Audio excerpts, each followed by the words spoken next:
मोहतरम हज़रात, सामईन इकराम, अज़ीज़ साथी,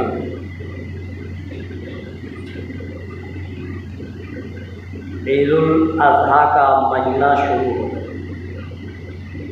जिसको हम और आप बकरीद का महीना बोलते हैं।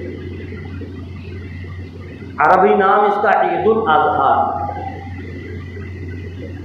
आज ईद-उल अज़हा की पहली तारीख, बड़ा मुबारक महीना है। अल्लाह तबारक तआला ने ईमान वालों पर, मुसलमानों पर, मोमिनों पर जो साहिब निसाब है कुर्बानी को वाजिब। कुर्बानी क्या है और सबसे पहले कुर्बानी किसने की और क्यों की, इंशाअल्लाह ये सारी की सारी चीज़ों को बताया जाएगा। हज़रत इब्राहीम अलैहिस्सलाम का वाक़या चल रहा है और यही हज़रत इब्राहीम अलैहिस्सलाम हैं जो अल्लाह के पैगंबर हैं, अल्लाह के नबी हैं, अल्लाह के रसूल हैं। और यही वो नबी हैं जो कि सबसे पहले कुर्बानी अल्लाह तबारक तआला ने जो मांगी वो हज़रत इब्राहीम अलैहिस्सलाम से। हम और आप सब जानते हैं, सुनते रहते हैं, और किसी जानवर की नहीं, बकरे की नहीं, गाय बैल भैंस की नहीं, ऊँट की नहीं, अल्लाह तबारक तआला ने तो लफ्ते जिगर की कुर्बानी मांगी। हज़रत इस्माइल अलैहिस्सलाम की कुर्बानी, ये हज़रत इब्राहीम अलैहिस्सलाम का इम्तिहान। पिछले जुम्मे को मैंने बताया कि अल्लाह तबारक तआला ने हज़रत इब्राहीम अलैहिस्सलाम की आजमाइश की, हज़रत इब्राहीम अलैहिस्सलाम का इम्तिहान लिया, एक पर एक, एक पर एक, एक पर एक। बात ये चल रही थी कि अल्लाह तबारक तआला ने हज़रत इब्राहीम अलैहिस्सलाम से फरमाया, इब्राहीम आप अपने लफ्ते जिगर, नूरे नज़र अपने बेटे इस्माइल को और अपनी ज़ौजा मोहतरमा हज़रत हाजरा अलैहिस्सलाम को, दोनों के दोनों को आप अपने से अलग करो, बयाबान जंगल के अंदर छोड़कर आ जाओ। कितना सख्त इम्तिहान है, कैसी आजमाइश है। एक वो औलाद जो बुढ़ापे के आलम में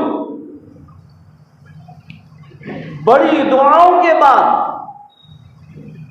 अल्लाह तबारक तआला ने हज़रत इब्राहीम अलैहिस्सलाम को दी, और ऐसा इम्तिहान और ऐसी आजमाइश कि रब ने अपने इब्राहीम से कह दिया, अपने खलील से कह दिया, ऐ इब्राहीम अलैहिस्सलाम आप अपने लफ्ते जिगर हज़रत इस्माइल अलैहिस्सलाम को और अपनी बीबी हाजरा को, दोनों के दोनों को बयाबान जंगल में छोड़कर आ जाओ। अल्लाह के नबी हैं, अल्लाह का हुक्म है सराख होकर, जो अल्लाह ने कह दिया वो सही है। आपने दोनों को, हज़रत इस्माइल अलैहिस्सलाम और हज़रत हाजरा अलैहिस्सलाम, इन दोनों को अपने साथ लिया और उस बयाबान जंगल में छोड़कर चल दिए, जहां दूर दूर तक इंसान नाम की कोई चीज नहीं। बड़ा खतरनाक जंगल, इंसान आसपास नजर नहीं आते, और ऐसे जंगल के अंदर अपने बेटे को और अपनी बीवी को छोड़कर चल दिए अल्लाह के हुक्म को पूरा करने के लिए, अल्लाह को राजी करने के लिए। जब वो चलने लगे तो हज़रत हाजरा अलैहिस्सलाम ने पीछे से दामन पकड़ लिया, और हज़रत हाजरा अलैहिस्सलाम कहने लगी, ए इब्राहीम क्या बात है, क्या वजह है, मेरी कौन सी गलती है, मैंने तुम्हारी कौन सी नाफरमानी की, मैंने तुमको किसी तरीके से क्या कोई परेशान किया, ऐसी कौन सी बात है जो मैंने तुम्हारी ना मानी हो, मैंने तुम्हारे कौन से हुक्म को ठुकराया, मैंने तुम्हारी कौन सी नाफरमानी की, तुम इतनी बड़ी सजा मुझको दे रहे हो, इस बयाबान जंगल में छोड़कर कहाँ जाते हो। इब्राहिम चलो मुझको नहीं, अगर मुझसे कोई गलती हो गई, अगर मुझसे कोई नाफरमानी हो गई, तो कम से कम इस छोटे से लफ्ते जिगर का तो ख्याल करो। ये तो मासूम है, इसको इस चीज की सजा क्यों मिल रही है, इस जंगल में इसको क्यों छोड़कर जा रहे हो।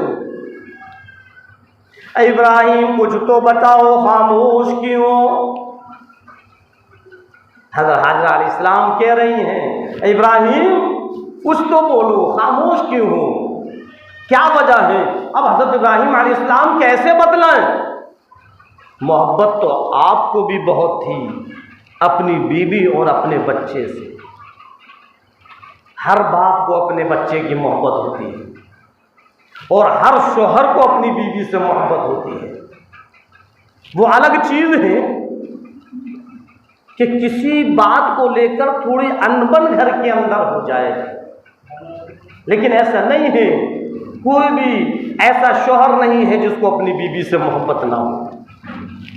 जब वो एक अजनबी लड़की किसी के निकाह के अंदर आ जाती है और जब वो उसकी बीवी बन जाती है, जब उसकी ज़ौजे मोहतरमा बन जाती है, तो ऑटोमेटिक अल्लाह तबारक ताला उस शौहर के दिल में बीवी की मोहब्बत उतार देता है और उस बीवी के दिल में शौहर की मोहब्बत उतार देता है। और ऐसी मोहब्बत हो जाती है, ऐसी मोहब्बत हो जाती है कि दोनों अब अलग अलग रहना गवारा नहीं करते।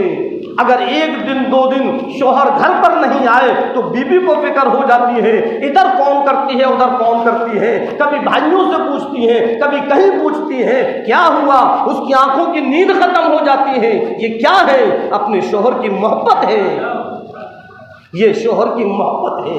इसी तरीके से अगर बीवी अपने मायके चली जाए, दिन दो दिन चार दिन हो जाए तो वो बेचैन हो जाता है। अब जितना वक्त वो घर के अंदर लगाता था, अब इतना वक्त घर में नहीं लगाता, ज्यादा टाइम अपना बाहर करता है, यारी दोस्तियों में करता है, क्योंकि घर उसको काटने को दौड़ता है। जब घर के अंदर जाता है तो उसको एक सन्नाटा लगता है, उसको अपनी बीवी की याद आती है और फिर वो फोन उठा देता है कि बतलाओ कब आओगी। क्या है ये मोहब्बत ही तो है। ये मोहब्बत किसने दी?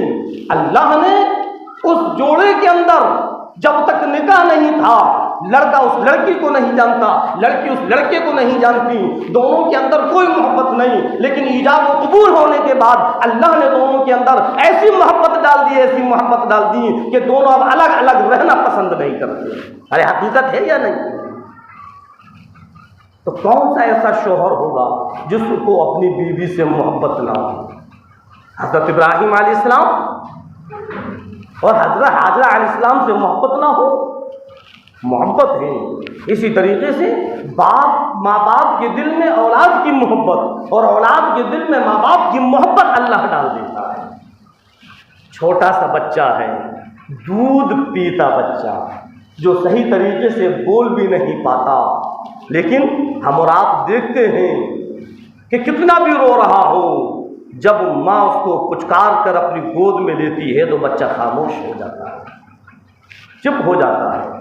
वो समझ जाता है कि मैं अपनी माँ की गोद में आ गया। है या नहीं? ये माँ की मोहब्बत है, माँ की ममता है। बाप अगर उस बच्चे को ले ले तो बच्चा खामोश हो जाता है, दूसरे की गोद में जाकर रोने लगता है। ये बाप की मोहब्बत है। तो हज़रत इब्राहिम अलैहिस्सलाम को ऐसा नहीं था कि अपने औलाद को और अपनी बीवी से मोहब्बत ना हो।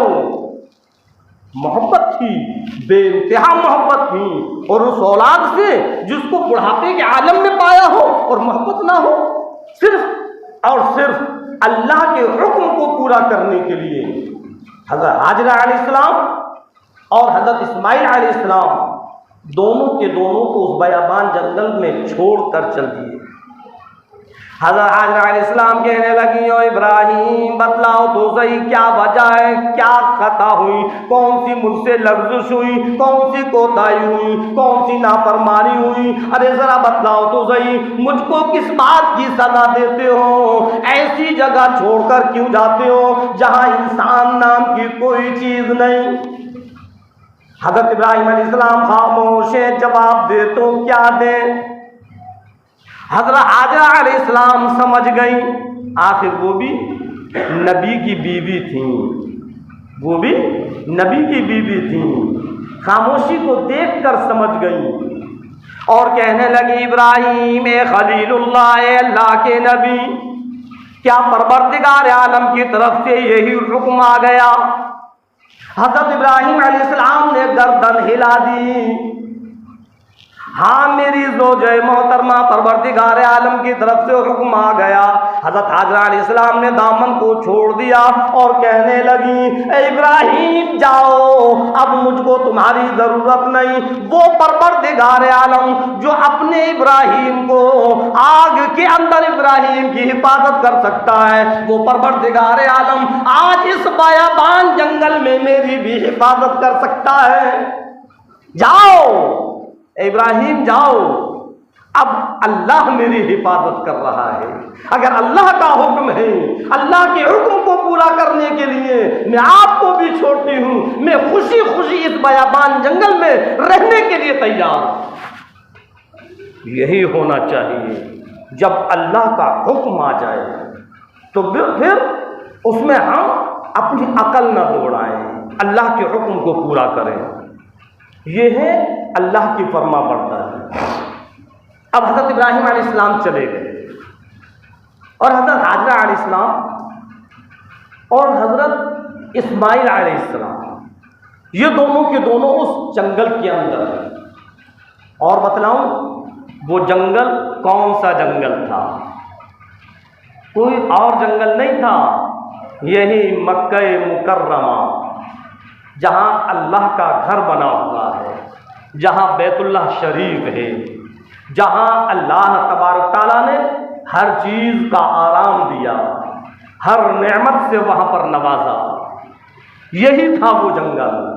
अल्लाह को वहाँ पर एक आबादी बनाना थी उस जंगल के अंदर। तो हज़रत इब्राहीम अलैहिस्सलाम से फरमाया कि इब्राहीम जाओ, तुम अपने बीवी और बच्चों को वहाँ पहुँचाओ और वहीं से हम आबादी करना शुरू कर दें। अब कैसे आबादी हुई? पहले जो काफिले निकल कर जाया करते थे तो जहां उनको पानी नजर आ जाता था वहीं वो रुक जाया करते थे और अपना पड़ाव डाल लिया करते थे। कुछ ऐसा ही हुआ। मस्जिद में थोड़ा सा पानी था, ठेले में थोड़ी सी खजूरें थीं। वो खजूरें और वो पानी कब तक चले? पानी ख़त्म हो गया। अब हज़रत इस्माइल अलैहिस्सलाम छोटे से हैं, प्यास लगी। अब हज़रत हाजरा अलैहिस्सलाम पानी को तलाश करती हैं। बच्चे की प्यास को देखकर वो तड़प गई कि इस बयाबान जंगल में मैं पानी कहाँ से लाऊं? यहाँ पानी कहाँ नजर आएगा?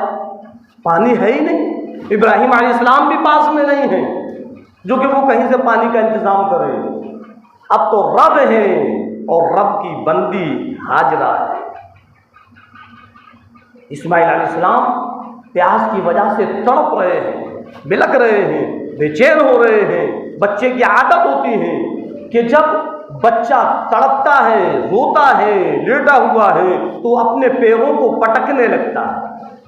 हाँ, हज़रत हाजरा अलैहिस्सलाम इस्माइल अलैहिस्सलाम की तरफ देखती हैं, अपने लख्ते जिगर की तरफ देखती हैं तो वो भी बेचैन हो जाती हैं और पानी की तलाश करना शुरू कर देती हैं।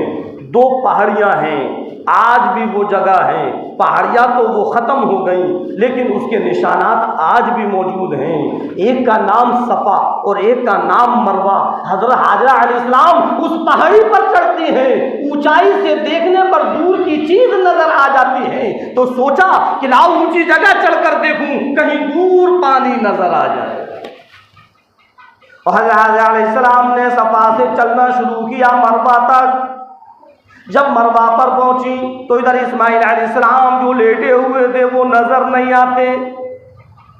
फिर वो सोच विचार में पड़ गई, कहीं कोई जंगली जानवर मेरे बच्चे को हजम ना कर ले। फिर दौड़ी दौड़ी आई, जब बच्चे के पास आई तो वो तड़प रहे, बिलख रहे। फिर प्यास की शिद्दत को देखकर, उनका तड़पना देखकर फिर उन पर रहा नहीं गया। फिर उन्होंने दौड़ लगाई सफा तक। इस तरीके से 7 चक्कर लगाए। हज़रत हाजरा अलैहिस्सलाम ने कितने चक्कर लगाए? 7 चक्कर लगाए। अल्लाह रब्बुल इज़्ज़त ने फरमाया, ओ मेरी बंदी फिक्र न कर, मुझको तेरी ये अदा इतनी पसंद आ गई, इतनी पसंद आ गई कि आने वाली उम्मत पर मैंने ये ज़रूरी करार दे दिया कि जो मक्का मुकर्रमा जाए मेरी बंदी हाजरा की सुन्नत को ज़रूर अदा करे। इस सफ़ा और मरवा पर 7 चक्कर ज़रूर लगाए। हाँ, जो हाजी लोग हज करने के लिए जाते हैं उनसे पूछा जाए कि जब तक वो सफ़ा मरवा पर चक्कर नहीं लगाएंगे उनको सुकून नहीं मिलता कि लाओ जल्दी से सफ़ा मरवा पर चक्कर लगाएं। हज़रत हाजरा अलैहिस्सलाम की ये सुन्नत है। हज़रत हाजरा अलैहिस्सलाम ने उस सफ़ा और मरवा पर चक्कर लगाए थे। क्यों चक्कर लगाए थे? पानी की तलाश में। जब 7वां चक्कर था तो देखते क्या है कि हजरत इस्माइल अलैहिस्सलाम की जहां एड़ियां मुबारक थी वहां से पानी उबलने लगा। किसने पानी निकाला? अल्लाह तबारक ताला ने पानी निकाला। हजरत जिब्राइल अलैहिस्सलाम को हुक्म दिया, जिब्राइल अलैहिस्सलाम तशरीफ लाए। अल्लाह रब्बुल इज्जत ने फरमाया, ऐ जिब्राइल जाओ मेरे बंदे के लिए पानी का इंतजाम करो। जहां हजरत इस्माइल अलैहिस्सलाम की एड़ियां मुबारक थी, जब वो तड़प रहे थे, बिलक रहे थे, जब वो रो रहे थे तो अपनी एड़ियों को जमीन पर पटक रहे थे, जिब्राइल अलैहिस्सलाम ने वहीं अपना पर मारा। पर मारते ही पानी उबलना शुरू हो गया, पानी निकलने लगा। हजरत हाजरा अलैहिस्सलाम ने जब वो पहाड़ी पर से देखा और कहा, जम जम जम जम जम, पानी जम जा, लेकिन वो पानी जमने का नाम नहीं लेता। उनको खतरा हुआ कहीं मेरा बच्चा इस पानी में गर्क ना हो जाए। दौड़ी दौड़ी आई और उस पानी के चारों तरफ मेड़ लगा। अल्लाह के रसूल इमामुल अंबिया महबूब किबरिया सरवर कौनैन सल्लल्लाहु अलैहि वसल्लम ने फरमाया कि अगर हाजरा वो मेड़ ना लगाती तो सारी की सारी दुनिया के अंदर पानी पानी। मेड़ जो लगाई तो वो पानी उस मेड़ के हुदूद के अंदर जो कि एक कुएं की शक्ल में बन गया। और उस तारीख से हज़रत हाजरा अलैहिस्सलाम ने जब उस पहाड़ी पर चढ़कर पानी की तलाश की, उस तारीख से लेकर आज तक उसी जगह से पानी निकल रहा है और क़यामत तक इसी तरीके से निकलता रहे। यह अल्लाह की कुदरत कामिला है। वरना जब हम कहीं ज़मीन में खुदाई करते हैं, कोई समर लगाए, भंवर लगाए, टुअल लगाए, साल 2 साल 10 साल 20 साल 40 साल 50 साल 100 साल, कभी तो वो बोर खराब हो जाता है और पानी रुक जाता है, स्रोत बंद हो जाते हैं, होता है या नहीं? फिर दूसरी जगह उसकी खुदाई होती है। लेकिन उस पानी को अल्लाह ने ऐसा निकाला, ऐसा निकाला, ऐसा निकाला कि क़यामत तक वो पानी बंद नहीं होगा। और उस पानी के अंदर अल्लाह तबारक तआला ने एक खूबी और रखी, जिस मकसद के लिए उस पानी को पिया जाएगा, जिस बीमारी के लिए उस पानी को पिया जाएगा, अल्लाह उसके पीते ही उसकी उस बीमारी को ख़त्म कर दे।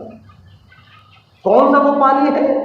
हाँ मेरे भाइयों, मेरे अजीज़ों, मेरे दोस्तों, ये कोई और पानी नहीं, यही आबे ज़मज़म का पानी है। आबे ज़मज़म, अल्लाह ने इस आबे ज़मज़म के अंदर ऐसी सिफत रखी है, ऐसी सिफत रखी है कि पानी का गिलास हम हाथ में लें और क़िबले की तरफ मुंह कर कर खड़े हो जाए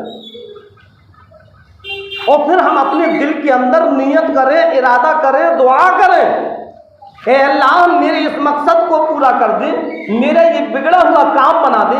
ऐ परवरदिगार आलम, मेरे अंदर ये बीमारी है, मैं इस पानी को पी रहा हूँ, हे अल्लाह इस बीमारी को दूर कर दे।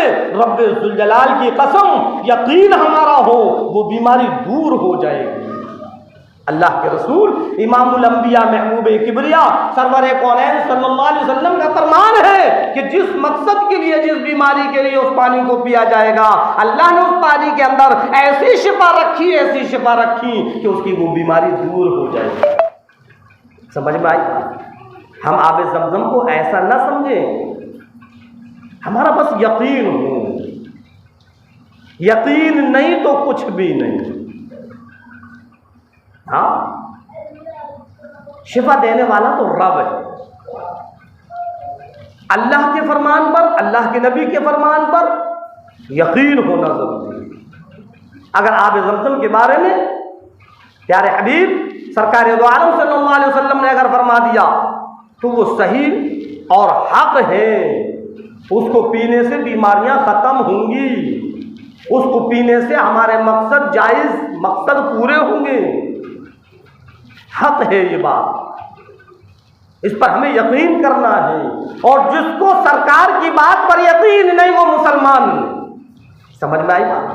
जिसको सरकार की बात पर यकीन नहीं वो मुसलमान नहीं। अरे मुसलमानों, एक चीज और बतलाऊं मैं आपको, अल्लाह तबारक तआला ने इसी आबे जमजम के अंदर एक ऐसी और सिफत रखी कि जिस पानी के अंदर ये आबे जमजम मिल जाएगा तो वो पानी भी आबे जमजम बन जाएगा।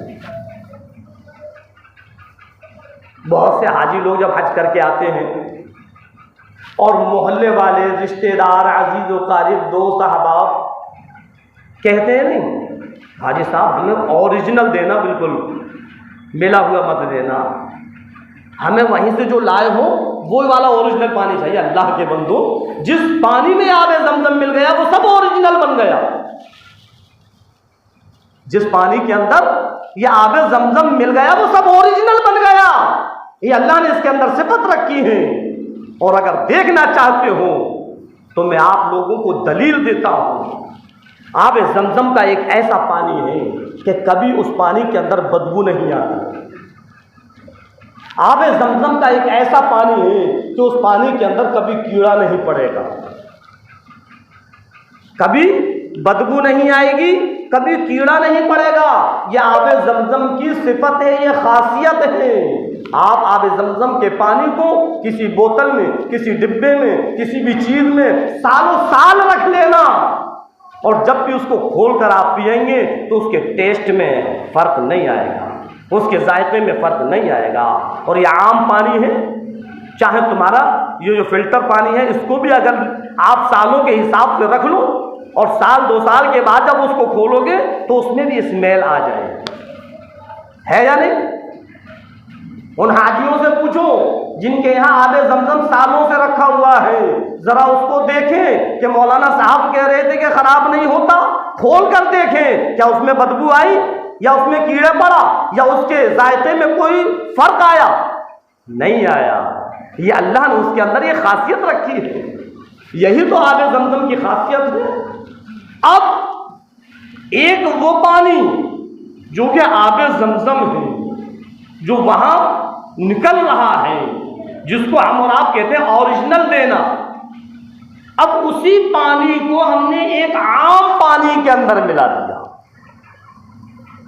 अब उस आम पानी के अंदर जो हमने आबे जमजम मिलाया है उस पानी को भी बोतल के अंदर बंद कर कर रख दो और फिर उसको सालों के हिसाब से रखकर फिर खोल कर देखना, इंशाअल्लाह उसमें भी कीड़ा नहीं पड़ेगा, उसमें भी बदबू नहीं आएगी, उसमें भी कोई स्मेल नहीं आएगी, उसके भी जायके में कोई फर्क नहीं आएगा, क्योंकि वो आबे जमजम बन गया। अब वो आबे जमजम बन गया। तो जितने भी हाजी लोग हज कर कर आते हैं और जब हमको वो आबे जमजम पिलाते हैं तो हम अपने दिमागों के अंदर से ये बात बिल्कुल निकाल दें कि अरे उन्होंने तो मिला हुआ पानी पिलाया, आबे जमजम जो ओरिजिनल था वो तो हमें दिया ही नहीं। एक बूंद भी अगर उसमें आबे जमजम मिली हुई है, रब्बे जुल जलाल की कसम, वो सारा का सारा पानी आबे जमजम बन गया। और वही काम जो आबे जमजम करता है वही काम ये पानी भी करेगा, क्योंकि इसके अंदर आबे जमजम मिल चुका है। और आबे जमजम मिलने के बाद वो पूरा के पूरा आबे जमजम बन चुका है। तो ये बतला रहा था मैं, ये आबे जमजम की सिफत है, ये आबे जमजम की खासियत है। कितना भी शदीद बीमार, कितना भी शदीद, वो चीज़ अलग है कि अल्लाह की तरफ से अगर वक्त आ गया है तो फिर उसको कोई रोकने वाला नहीं है। लेकिन अगर वक्त नहीं आया है तो आबे जमजम की 2 बूंदें उसको पिला देना, इंशाअल्लाह वो सही हो जाएगा। लेकिन मैंने बतलाया सबसे पहले यकीन होना चाहिए, यकीन होना चाहिए। अगर यकीन नहीं है तो कुछ भी नहीं। हाँ, शिफा देने वाला रब है। जब हम आबे जमजम को पिए तो हमारा यकीन ये हो कि 100% ये बात सही है कि इसमें शिफा है और शिफा अल्लाह ने रखी है। हमें इस चीज़ का यकीन हो कि जब हम इसको पिएंगे तो हमारी बीमारी दूर हो।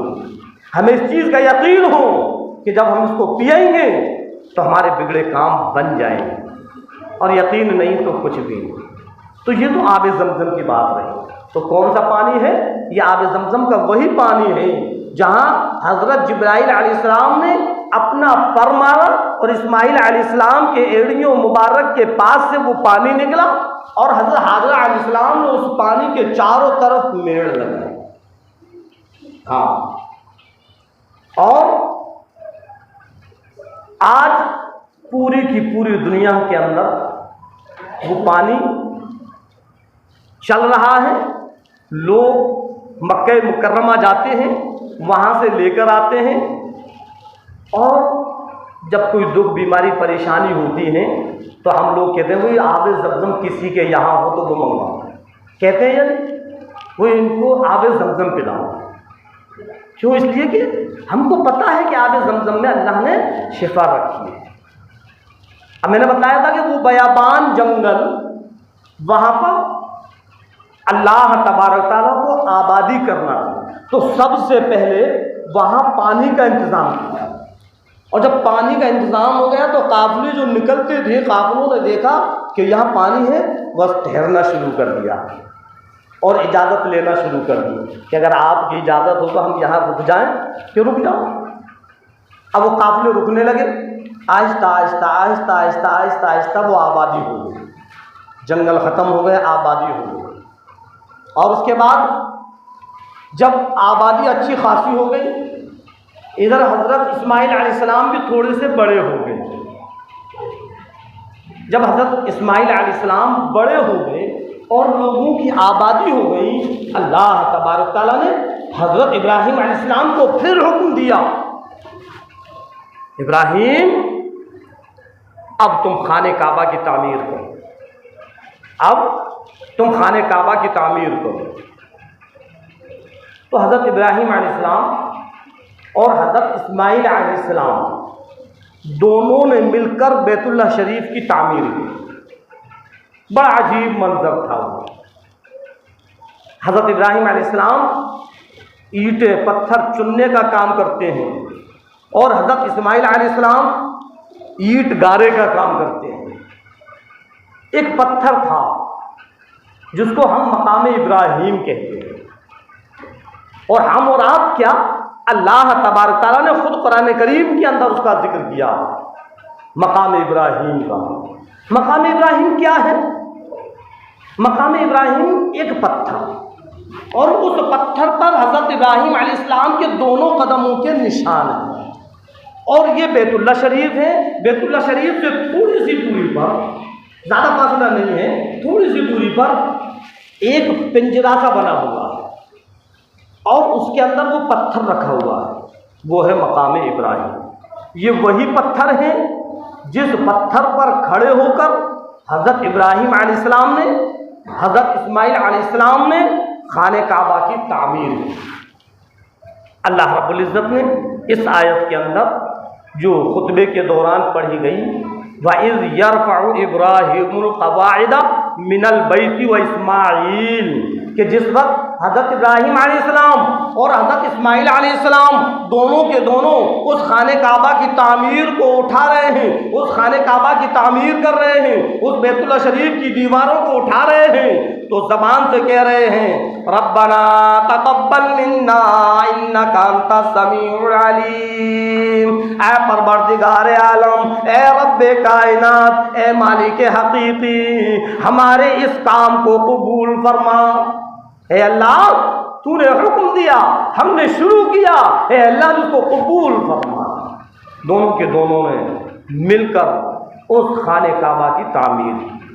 वही बैतुल्लाह शरीफ जो आज हम और आप देखते हैं, हज करने के लिए जाते हैं, जिस खाने काबा का तवाफ करते हैं, ये वही बैतुल्लाह शरीफ है जिसकी तामीर हज़रत इब्राहीम अलैहिस्सलाम ने की। अल्लाह रब्बुल इज़्ज़त हम और आपको कहने और सुनने ज़्यादा अमल करने की तौफीक अता